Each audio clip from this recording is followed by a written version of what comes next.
मोहसिन साहिब 3 सवाल पूछे हैं, तीनों ही इद्दत के हवाले से हैं। पहला सवाल कि बूढ़ी औरत की इद्दत कितनी है?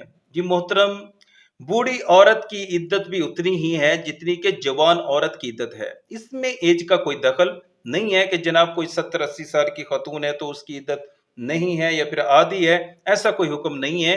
बूढ़ी औरत ने भी इद्दत पूरी ही करनी है। दूसरा सवाल, अगर किसी औरत का शौहर इंतकाल कर जाए, औरत इद्दत पूरी ना करे तो मरने वाले पर उसका वबाल होता है, उसकी रूह तड़पती है, अजाब में रहती है। क्या ये बात दुरुस्त है? देखिए, इद्दत पूरी करना औरत पर फर्ज है। सूरह बकरा आयत नंबर 234 में इसका हुक्म मौजूद है।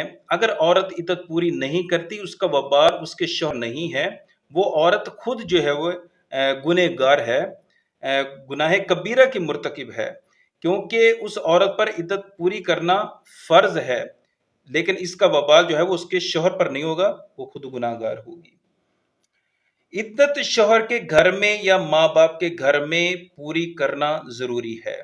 इद्दत तो औरत को शौहर के घर में ही गुजारने का हुक्म है। सुनन इब्ने माजा शरीफ में हदीस मुबारक है, नबी करीम सल्लल्लाहु अलैहि वसल्लम ने इरशाद फरमाया कि जिसका शौहर इंतकाल कर जाए वो औरत उसी घर में यानी शौहर के घर में 4 माह 10 दिन इद्दत पूरी करे।